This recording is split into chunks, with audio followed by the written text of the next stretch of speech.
tarde a todos. Eu considero hoje um dia histórico para a gente com essa reunião.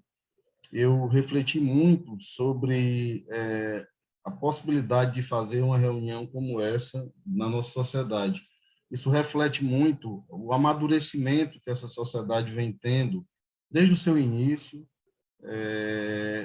para os últimos anos.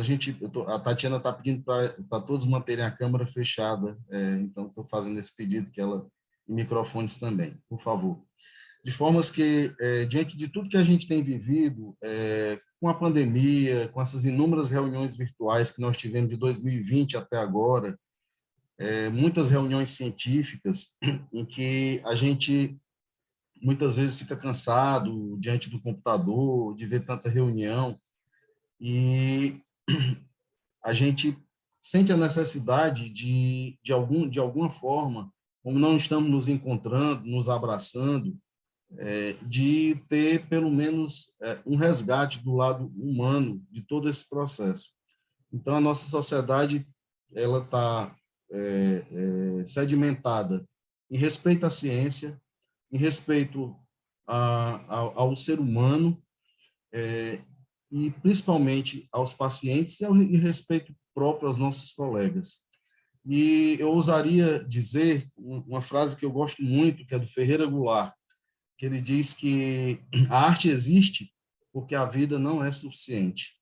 Então, a arte é o que você consegue, é a possibilidade que você tem de ver a vida acontecendo. Então, com essas palavras, eu queria introduzir os nossos dois palestrantes e debatedores. Ao final da apresentação deles, vocês podem abrir as câmeras, nós vamos interagir, vamos ter um bate-papo, tá? Então, a doutora Mary Flowers abrirá e vai falar da sua experiência ao longo desses anos com o manejo dos pacientes com doença do enxerto crônica. A professora Mary é da Universidade de Washington, de Seattle, tem longa experiência, responsável pelo long term follow-up e conhecida de nós todos e uma grande referência na nossa formação, na formação do transplante no Brasil. E o Dr. Mair, que é médico responsável, junto com o Virgílio, por um dos serviços mais importantes do nosso país, que é o serviço de Jaú. O Mair tem uma larga experiência e tem um olhar muito sensível sobre a fotografia, e ele vai mostrar um pouco do que ele guardou, colecionou nesses últimos anos. Então, Mary, por favor, pode iniciar. Muito obrigado a todos. Muito obrigada, Fernando, e bom dia, boa tarde para todos vocês. É com muito orgulho, realmente, que eu me sinto de poder estar aqui com vocês e desse convite tão carinhoso que me deixou um pouco, como se diz, para eu pensar um pouco sobre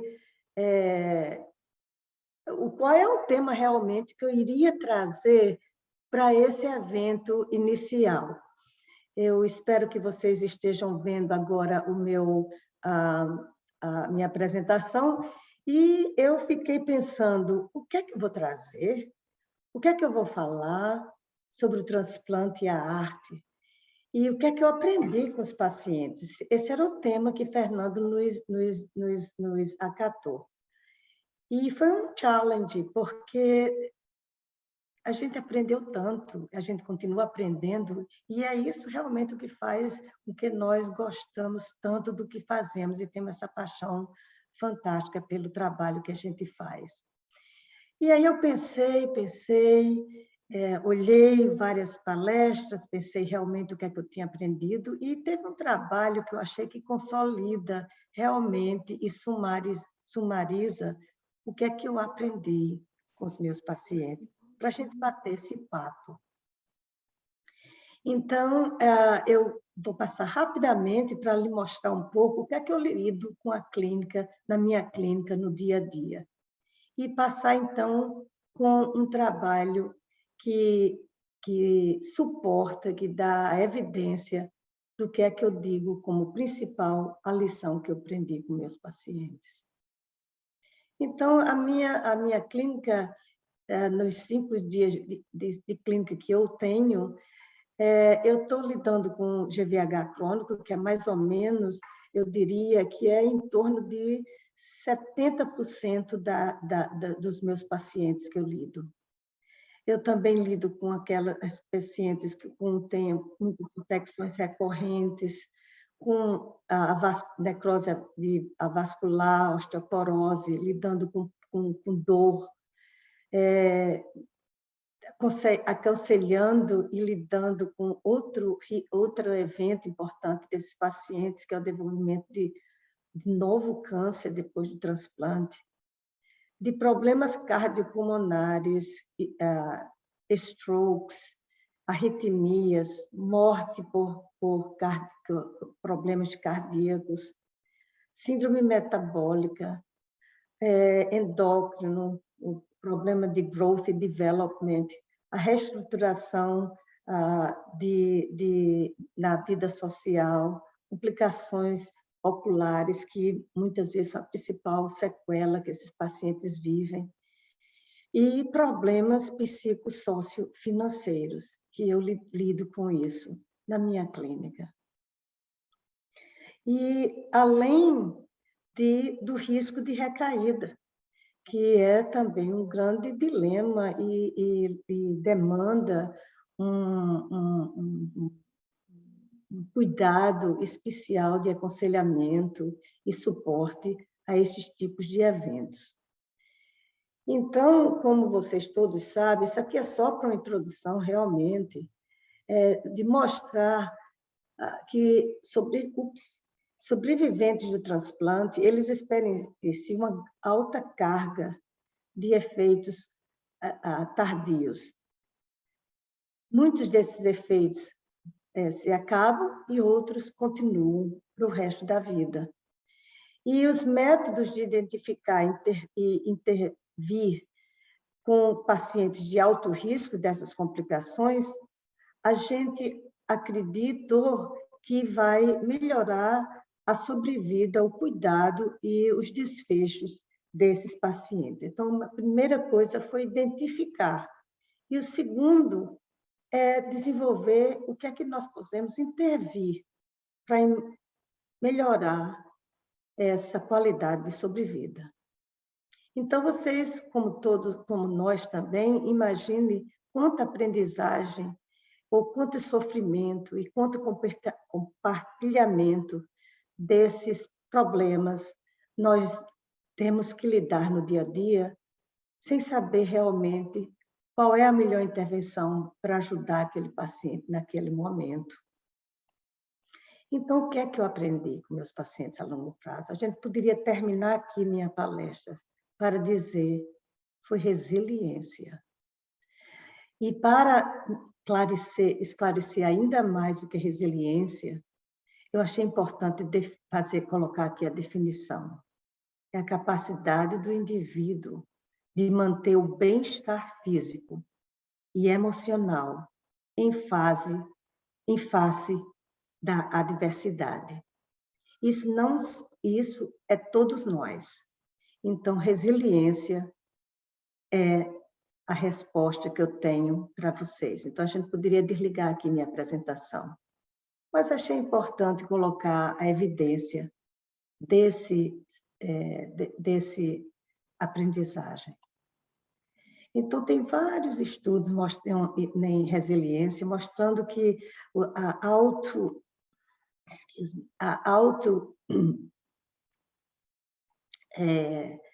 reportagem de pacientes de resiliência, que é baixo, mostrou que está associado com maior risco de ansiedade, depressão, de pacientes hospitalares com câncer. Esses são já estudos nessas áreas. Da mesma forma que baixa resiliência foi associado com estresse psicológico, poor quality of life e riscos de comportamentos de saúde de pacientes e de pais de crianças com câncer. Outros dados do Departamento do Ministério da Saúde aqui da aposentadoria mostrou que pacientes que autorreportam resiliência, eles amenizam, amortecem o impacto de novas condições crônicas de saúde nas atividades do dia a dia, e pacientes com baixas resiliência tinham maior risco de se tornar disabled tardiamente. Então, em suma, a baixa resiliência relatada pelos pacientes está associada a piores resultados funcionais e psicossociais em vários estudos. Mas pouco se sabe sobre a resiliência em sobreviventes de transplante de células hematopoéticas. E aí eu resolvi compartilhar com você esse estudo do nosso grupo. O que aprendi com meus pacientes a longo prazo?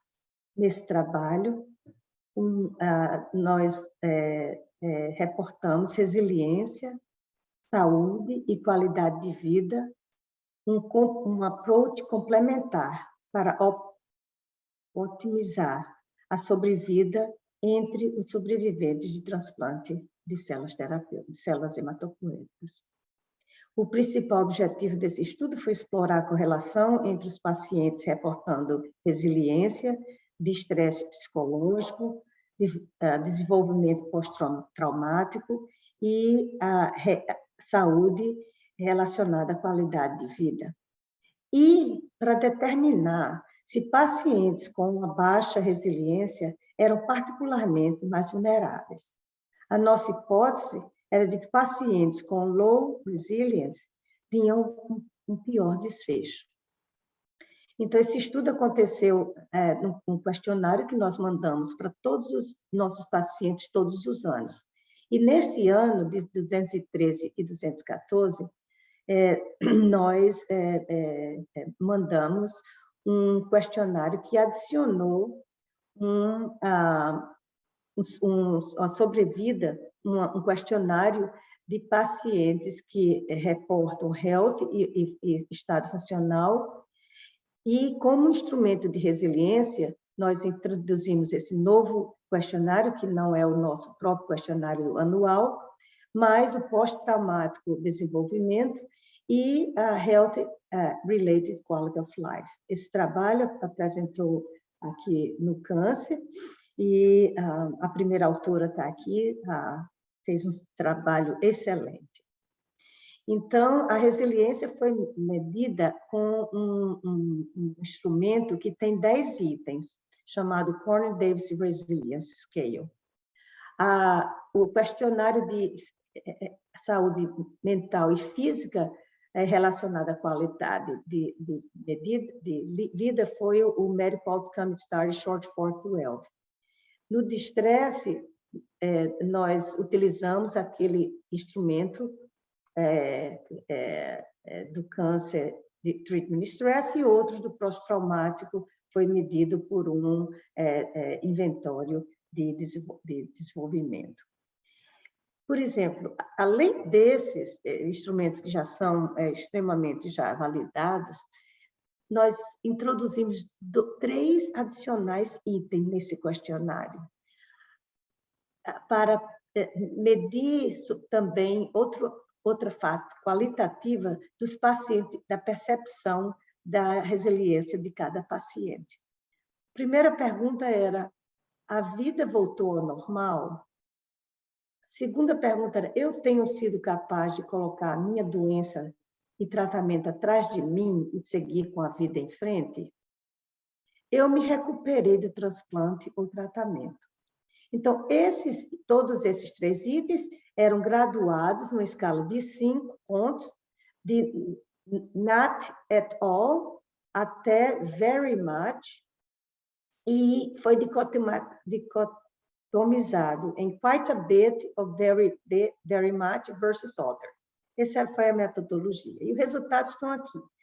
Então, 1.800, basicamente, pacientes responderam a esse questionário durante esse ano do estudo, e através de uma pergunta que pedimos somente numa correspondência ou subsequente. A mediana foi de 59 anos, 52 eram masculinos, a maioria era branco, e a mediana de tempo do transplante para o questionário, de 9 anos, com interquartile de 3 a 18 anos. Isso é tudo adulto. Então, o que aprendemos? É que a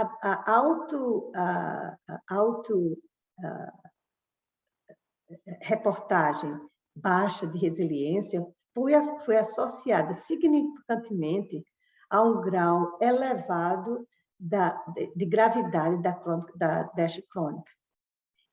Também essa low resilience foi associado com menor performance status. E falta ao trabalho também foi associado com falta do trabalho por causa de doença. E foi associado também a disability.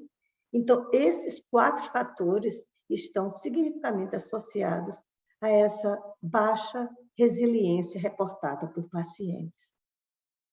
E depois que a gente colocou esses dados no modelo multifactorial, que ajustamos para diferenças demográficas e outras condições concorrentes médicas, nós notamos que a baixa resiliência estava associada com maior risco de estresse psicológico e o menor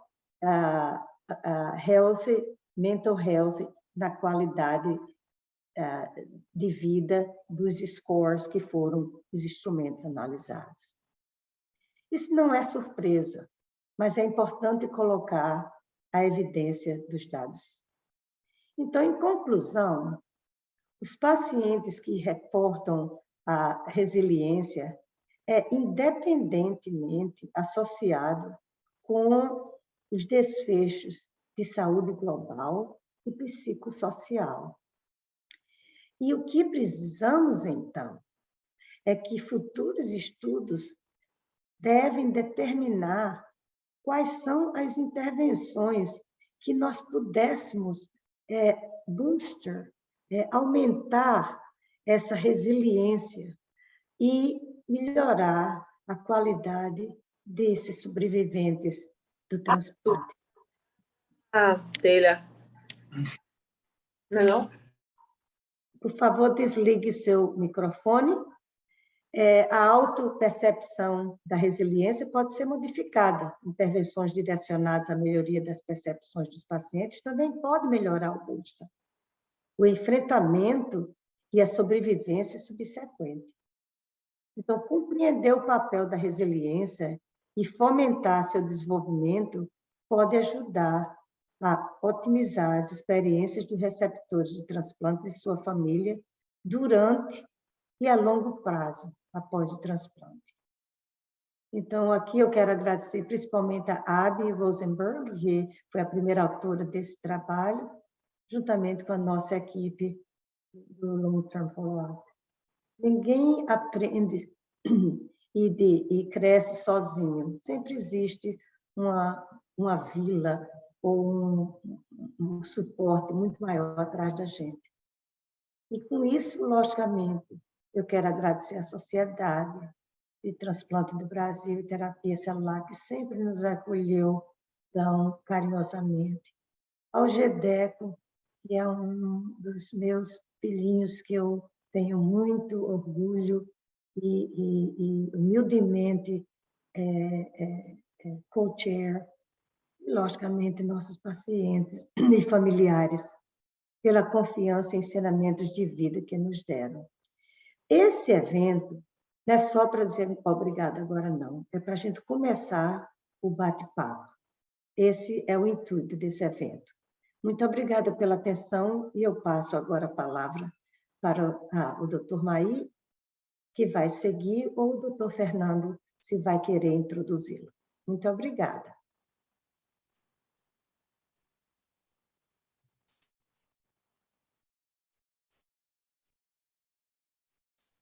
Aí pode seguir, por favor. Obrigado, Érico. Excelente apresentação. Aí pode compartilhar a sua aula.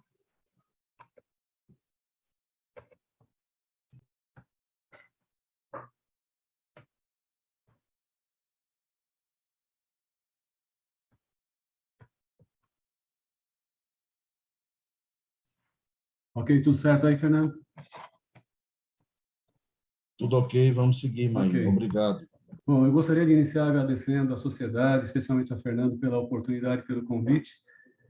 É uma honra estar com você, né? É uma honra poder participar dessa primeira reunião.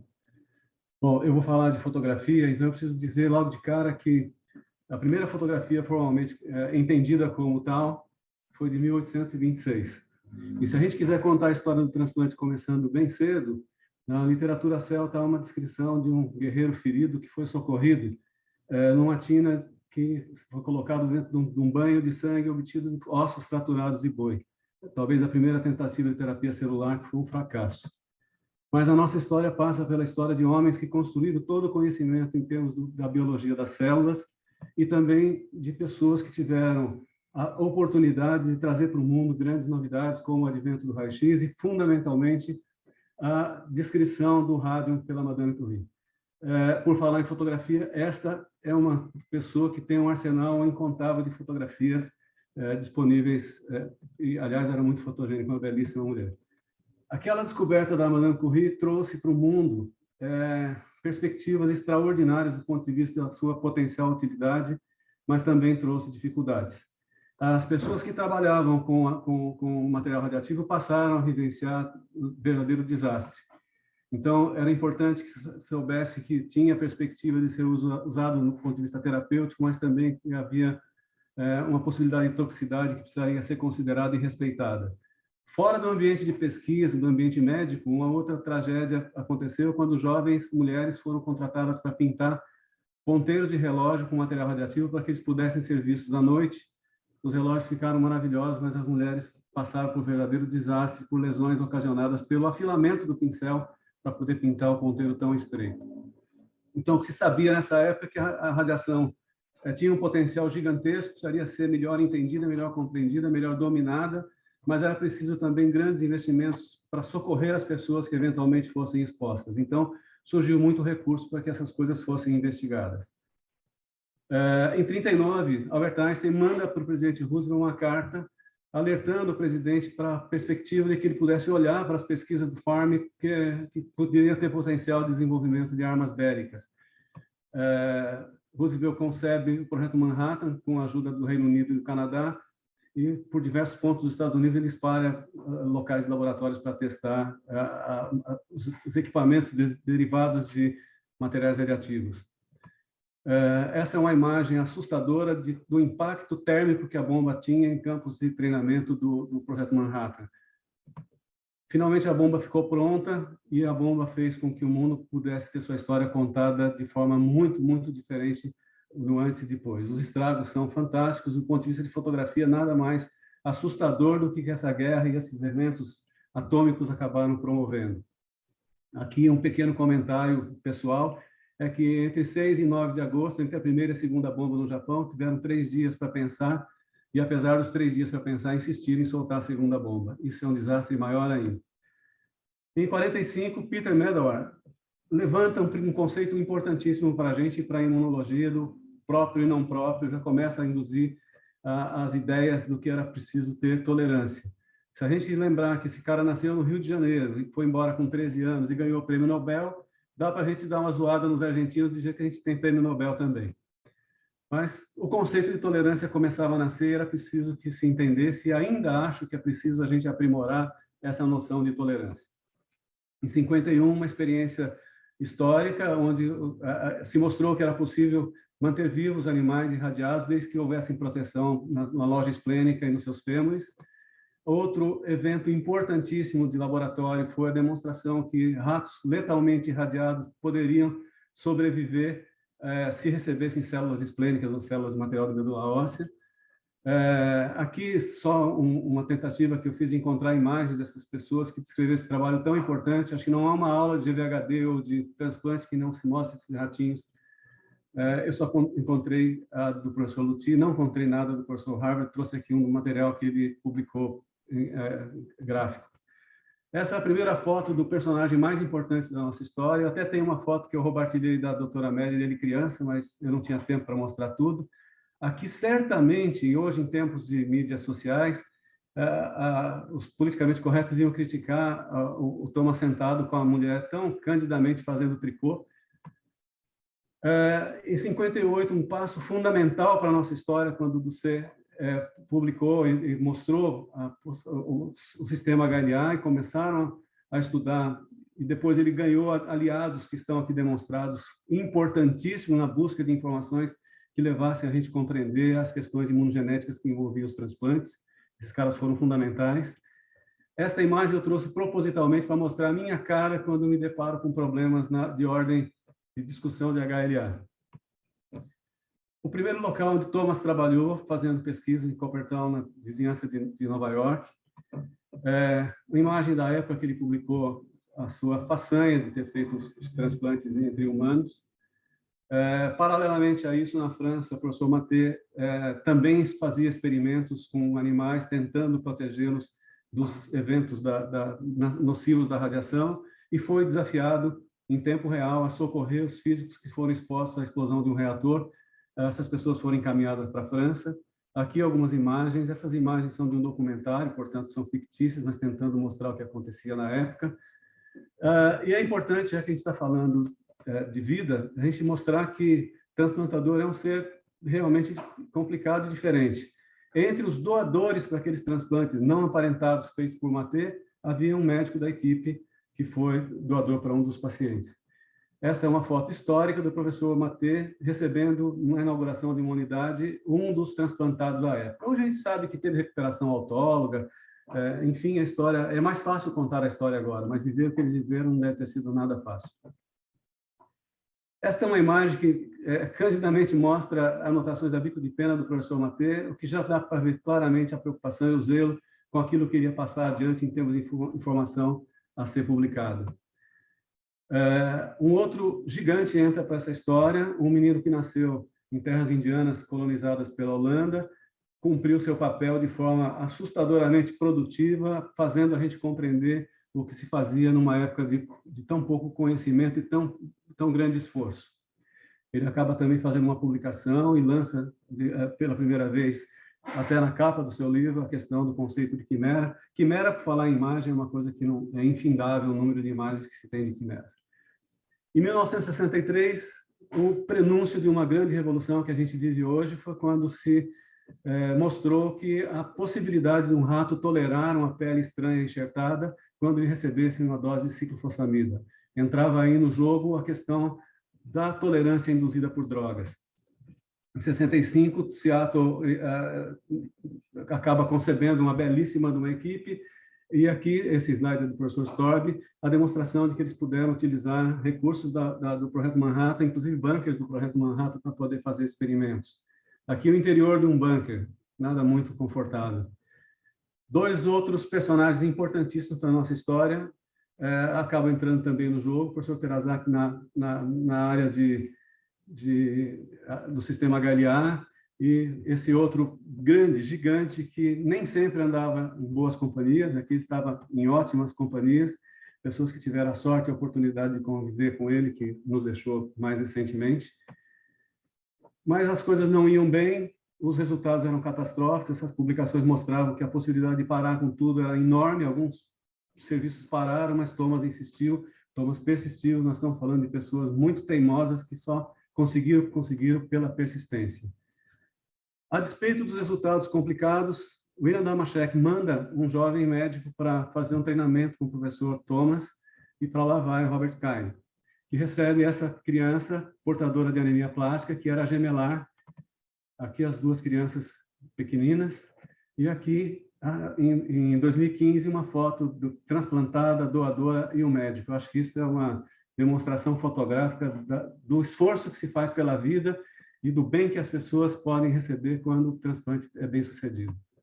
Em 68, o Robert Good publica um transplante planejado, estudado, graças aos conceitos, na época, desenvolvidos e a ajuda do professor Teraszak, e também a ajuda laboratorial do professor Bach, e faz um transplante aparentado, planejado entre dois irmãos histocompatíveis. Essa é uma foto do Dr. Good com a criança transplantada.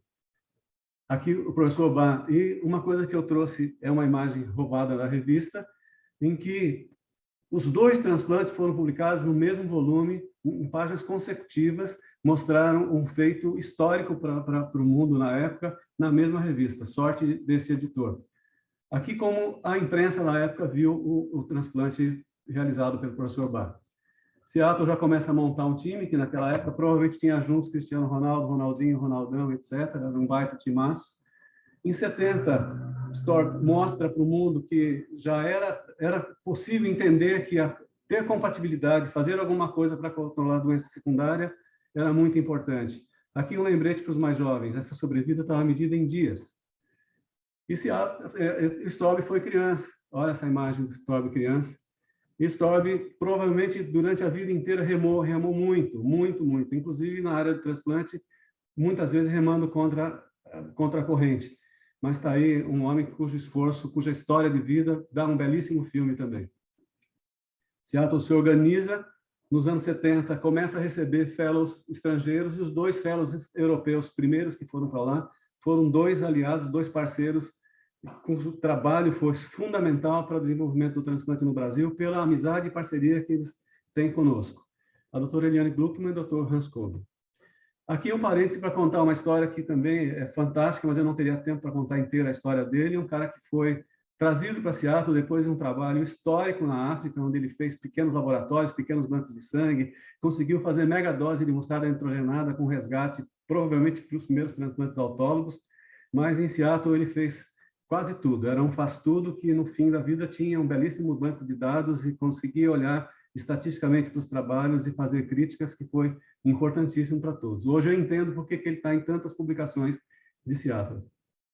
73, o primeiro transplante não aparentado, o menino Simon consegue uma doadora fora do ambiente da família, graças à busca de uma mãe incansável que foi, com a ajuda dos tabloides ingleses, conseguiu encontrar uma doadora. Aqui, essas fotos mostram o peritransplante, o transplante, uma foto de um absoluto singelismo, quando os avós vão visitar a criança que tinha que ficar afastada. Uma foto que reverencia a equipe que fez esse primeiro transplante, o paciente transplantado há 12 anos e o paciente, no ano passado, dando uma entrevista para um jornal a respeito das agruras vividas por ele, que ainda tem a saúde fragilizada com a pandemia pela Covid-19. A experiência de Simon motivou a família do Anthony Nolan a montar um registro que, embora não tenha conseguido medula para a criança, conseguiu fazer com que muita gente se salvasse graças aos esforços dessa família. No mesmo ano de 73, Matthew, uma criança americana, recebe a doação de uma dinamarquesa. Aliás, foram 6 vezes que ela foi para o centro cirúrgico doar alíquotas da medula para que a vida dessa criança fosse salva. Esta é uma imagem que já mostra Thomas numa época que as bolhas de plástico, as câmaras de ar filtrado individualizadas eram utilizadas como uma forma de barreira. Ele recebendo um gigante do esporte americano e um outro gigante do esporte americano, Fred Hutchinson, acabou tendo seu nome ligado ao Instituto por conta do seu falecimento precoce, da motivação da família em ajudar. Ele morre de câncer e a família está aqui simbolicamente no início das obras que construiu, talvez a unidade mais importante de tratamento de câncer do mundo e certamente a unidade mais importante de transplante do planeta. Um outro gigante que precisa ser homenageado, que além de permitir com que seus conhecimentos, seus estudos fizessem com que tudo fosse mais claro para a época do transplante, também se mobilizou junto com outros extremamente importantes que fizeram nascer o Registro Internacional de Transplante de Medula Óssea em 72, e em 74 a Europa faz o mesmo, criando o seu próprio registro. Aqui uma mulher que precisa ser reverenciada pela sua história, do ponto de vista de conhecimento dos eritrócitos, mas também pelos seus conhecimentos em imunogenética que ajudaram a entender, compreender e a facilitar um pouco o trabalho com os poucos conhecimentos que se tinha na época de imunogenética. Em 78, se descreve a possibilidade de que o cordão umbilical tivesse células suficientes para que pudessem ser utilizadas em transplante. Na metade da década de 70, se descobre a ciclosporina. Em 77, ela chega em Seattle. 2 ou 3 anos depois, estava no mercado. Esta foi, talvez, a primeira grande revolução no mundo dos transplantes que permitiu um pouco mais de segurança no controle e na prevenção da doença do enxerto contra hospedeiro, mas também fundamental para todos os outros tipos de transplante.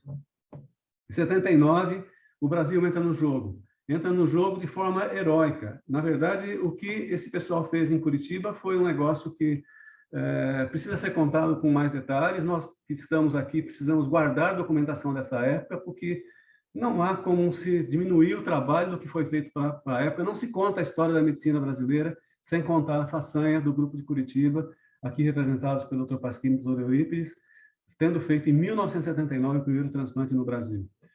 Em 83, uma outra revolução. A possibilidade de transplantar sem radioterapia, descrita por esses dois fenômenos, permitiu que hospitais que não tivessem estrutura para irradiação pudessem fazer transplantes, o que ampliou o horizonte das unidades. Havia, portanto, um problema. Aqueles que não tinham doadores precisavam ter seu problema resolvido, e muitos centros trabalharam incansavelmente para que os transplantes haploidênticos, os transplantes com indivíduos parcialmente compatíveis, pudessem ser feitos. Tudo muito difícil, tudo muito caro, com resultados questionáveis, mas se insistiu e teimou. A gente é, por natureza, teimoso.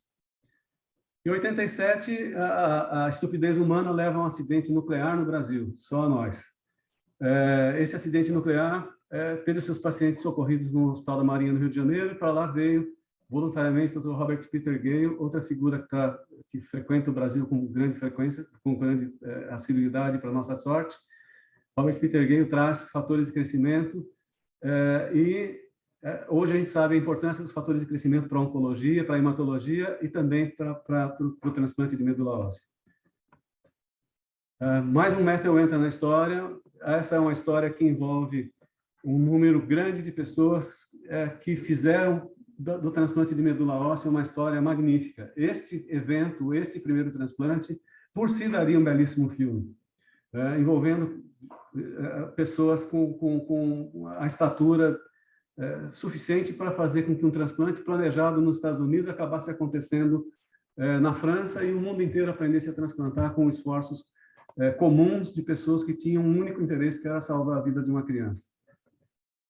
Aquele outro fellow de Seattle, dos primeiros fellows europeus de Seattle, vira um quase brasileiro, Dr. Kobe, que tem contribuído muito para a gente aqui em ótimas companhias, e é sempre oportuno lembrar o saudoso professor John Goldman, pelo trabalho que fez na hematologia e também nos transplantes de medula óssea. Kobe, com uma vocação grande para encarar os problemas, também gostava de procurar encrenca. A gente morrendo de medo da GVHD, ele vai em busca de fazer infusão de linfócitos do doador como uma parte estratégica de enfrentamento das recaídas. Isso é importantíssimo até hoje no entendimento do que a gente fazia na época e de como a gente enfrenta as recidivas ainda hoje. Outro momento importante dos transplantes foi quando uma ideia concebida por Storg ganha corpo e os transplantes não mieloablativos começam a ser realizados. Isso trouxe a oportunidade dos mais velhos e com comorbidades serem transplantados, aumentando muito o número de transplantes também. A foto mais importante, que não poderia ser deixada de ser mostrada, é o Dr. Thomas recebendo um prêmio Nobel muito mais do que merecido. Aqui, Thomas, que tinha carinha de bonzinho, às vezes nem tanto, né? Aquele homem que mostrava a mulher fazendo tricô, depois de tantos anos olhar com tanto carinho para a esposa, faz muito sentido a gente pensar na personalidade desse homem como um cara muito especial.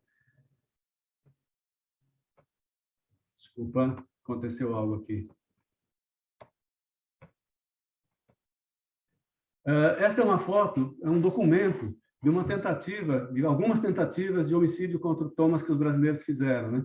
A gente sabe que os caras levavam, aqui está o Júlio e tal, o Wellington, levavam o Thomas para comer. O Wellington chegou a fazer uma tentativa de fazer uma feijoada para um prêmio Nobel. Eu imagino o tamanho da encrenca que poderia ter sido gerado fazendo uma feijoada com coisas que ele conseguiu comprar em Seattle.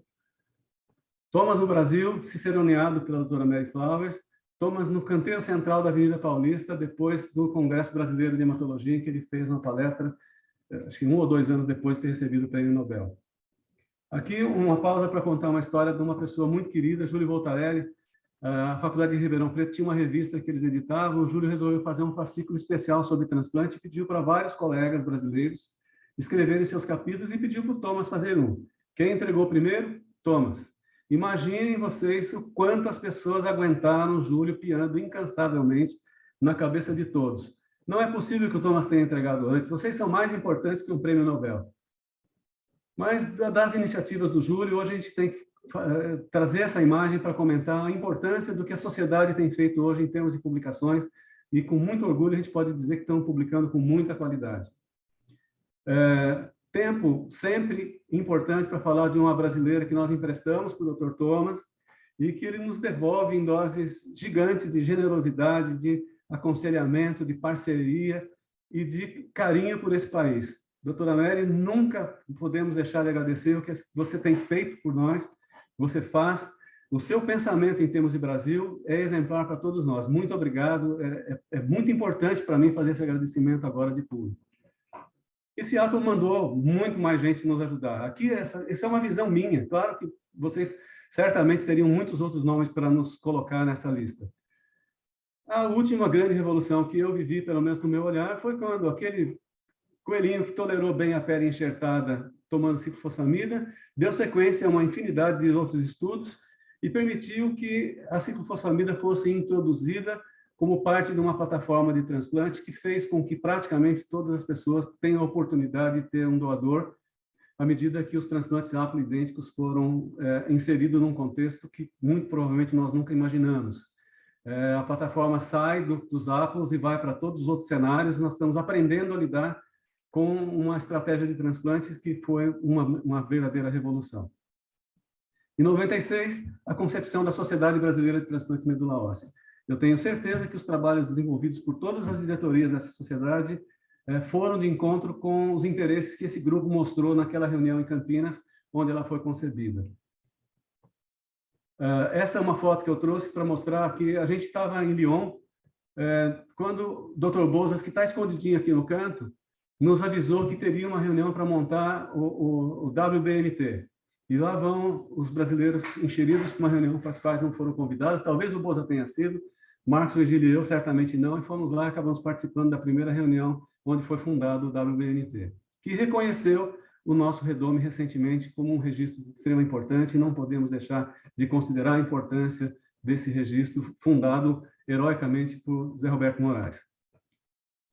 O que temos de possibilidade agora pela frente é que a bendita da doença do enxerto contra o hospedeiro finalmente começa a parecer ganhar alguns medicamentos que estão prometendo para a gente entregar resultados que serão muito importantes para os nossos pacientes, provavelmente vão mudar a nossa vida. O Brasil segue fazendo um belíssimo trabalho, mas a gente não pode esquecer que nós precisamos, e a sociedade está atenta para isso, já está se dispondo a ajudar centros do Centro-Oeste e do Norte brasileiro a desenvolverem as suas unidades para tornar a coisa um pouco mais equitativa. Eu queria finalizar com esta imagem, que eu acho que representa muito do que se pensa em termos dos profissionais de saúde, em tempos de pandemia, em tempos de tanta dificuldade, e ela tem um simbolismo muito grande, porque até onde eu sei, eu não sei se isso é verdade, ela foi doada pelo artista Cobra, importantíssimo, mundo afora, a pedido do Dr. Wanderson, nosso colega. Eu acho que é uma foto que simboliza muito que possivelmente é a gratidão de todos pelos profissionais de saúde que não cansam de brigar pela vida. Era isso que eu tinha a dizer. Muito obrigado, Fernando. Muito obrigado a todos.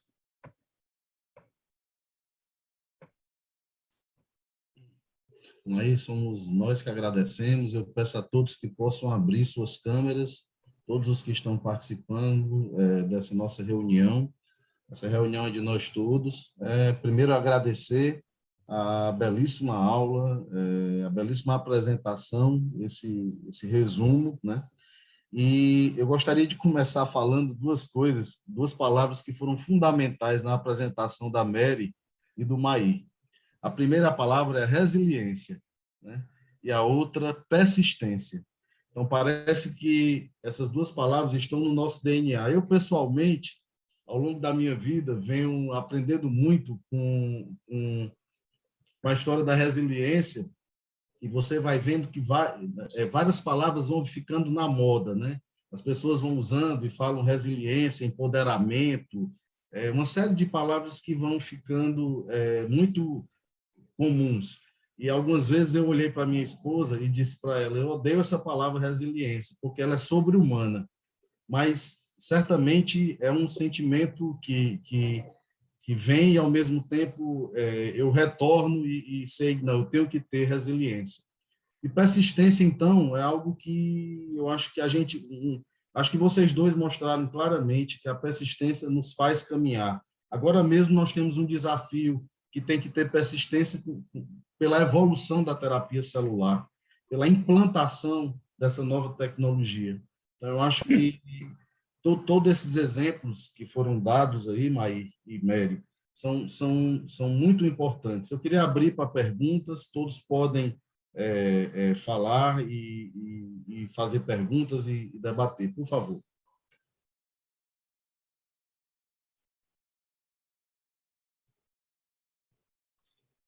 Eu vou ler os comentários. Belinda? Oi, Hans. Fique à vontade para abrir suas câmeras, interagirem, tá? Enquanto vocês... Oi, Belinda, fala. Não, só queria agradecer realmente, porque Mary sempre perfeita e muito obrigado por todo o seu esforço. Estou vendo o Daniel também, né, que fez tanto pelo TMO no Brasil. Tão bom te ver, Dani. E Maír, lindo, muito obrigada. Obrigado. Deixaram, né, ali nos comentários que a gente deveria tentar documentar isso, né, e fazer como se fosse um livro. Foi até a Clarice que deu essa sugestão, ou pelo menos documentar essa aula e deixar essas duas aulas absolutamente com 50 mil backups. Assim, se eu tivesse de noite depois de um vinho, eu iria dizer, né, que mas essa lua, mas esse conhaque bota a gente comovido como o diabo, né, parafraseando Drummond, porque realmente foi absolutamente emocionante. Emocionante, Mary, já falar sobre resiliência, eu acho que a gente tem que lembrar disso todos os dias das nossas vidas, porque é difícil, sabe? Não é fácil ser resiliente, não é fácil. Aí, indescritível, indescritível. Eu nunca tinha visto a história contada dessa maneira. Então, olha, gente, não dá nem para falar, porque a gente fica até emocionado mesmo, né? E acho que eu não tenho pergunta, não. Eu queria ter pergunta, mas não tenho. Então, era só esse comentário mesmo aí para vocês. Daniel, por favor, Daniel. Então, em primeiro lugar, queria agradecer essa oportunidade de estar aqui presente. Enfim, eu tenho estado um pouco afastado do grupo, mas eu escolhi um dia ótimo para poder tentar me reintegrar.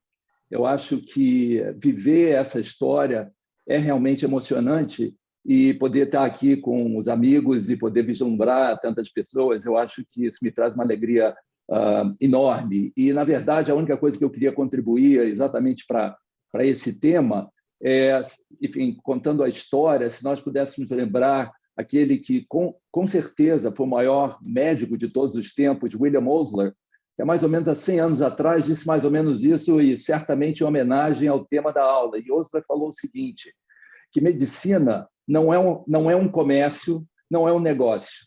Medicina é uma arte que nós exercemos com a mente e com o coração. Eu acho que é isso que transborda aqui em todas essas duas apresentações. Eu acho que é o que reflete a nossa prática diária e é um estímulo à nossa resiliência, para que nós consigamos perseverar e lutar a cada dia por nossos pacientes. Então, eu, mais uma vez, só queria agradecer, Maír, Mary, a todos, e todos de parabéns. Muito obrigado. Daniel, a gente fica muito feliz de ter você aqui nessa reunião. Quando eu te vi, fiquei muito feliz e, na verdade, eu acho que esse ponto que você tocou talvez seja um dos pontos mais sensíveis que a gente tem hoje, que é exatamente o posicionamento do indivíduo perante ao que está exposto com o exercício da medicina hoje, com a absoluta visão financeira da medicina, tirando a essência verdadeira do ato médico, que é o cuidar do paciente.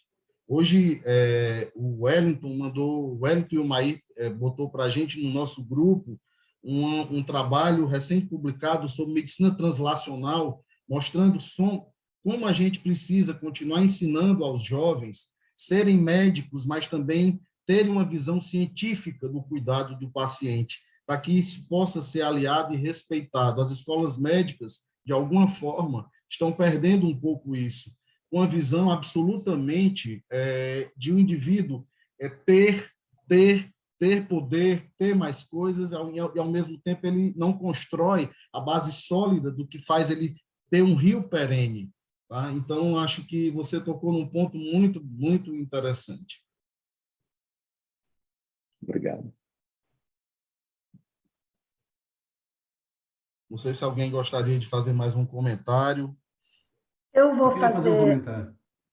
Desculpa, Mary, pode falar. Pode falar. Mério, na sequência, vai. É difícil resiliência, mas é isso que é.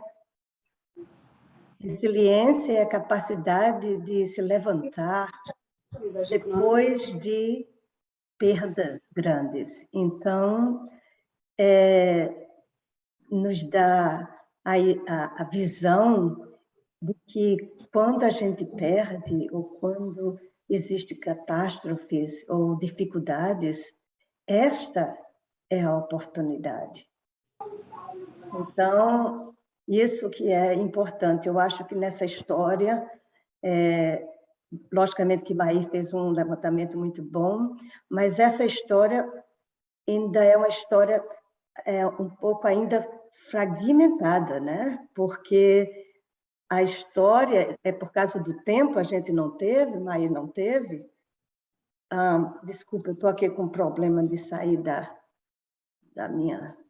Okay. Então, quer dizer, tem pessoas, muitas pessoas que talvez se sintam que não foram colocadas, que foram importantíssimas, né? O Daniel, o Bouzas, a Carmen, o Nelson, tem muitas pessoas, e isso aqui não é uma questão só de falar das pessoas, mas é de falar das coisas que ficaram e que ficam, porque nós temos a obrigação de que essa instituição continue, e ela continue através dos outros, através dos jovens. Então, se a nossa mensagem chega ao jovem, esqueçam do que eu disse, as pessoas esquecem do que você falou, esquecem das palavras, esquecem das fisionomias, mas elas nunca se esquecerão de como você as fizeram sentir. Isso é um poema que eu estou traduzindo em português, muito ruim a tradução, mas é isso que eu queria dizer. Quer dizer, todos vocês, a gente não está aqui sem nenhum de vocês, e iremos embora, e ficará a instituição. Mary, desculpa, eu preciso só fazer um comentário. Eu sei que o Bouzas está querendo falar, o Wellington também. A ideia foi não falar da sociedade brasileira, das pessoas brasileiras, porque o meu interesse dessa reunião, eu já disse isso à diretoria, era coletar material dos brasileiros, até Bouzas já me mandou algumas coisas, para que a gente pudesse fazer da nossa história, pelo menos não perder os documentos. Eu acho que a história do primeiro transplante de Curitiba precisa ser muitíssimo bem documentada. O trabalho foi feito no SEMO, no início do SEMO, muito bem documentado. Acho que cada centro tem uma história bonita para contar. Até se as pessoas toparem, eu me incumbo de receber esse material e fazer a guarda disto, para que a gente futuramente faça uma curadoria para ver de que forma a gente vai trabalhar essas informações. Tá? Eu acho que é um outro capítulo contar a história da SBTMO. Perfeito, Maí. Muito obrigado, viu? Bouzas, por favor, você está na Bouzas, depois o Wellington. Bouzas, eu acho que caiu. O Wellington, pode falar, então, por favor. Bom, primeiro, agradecer a Mary, que é essa figura que dispensa qualquer comentário, qualquer apresentação e qualquer... Na verdade, está dispensando assim, qualquer agradecimento formal, porque, na verdade, no coração de todos ela já está. Né?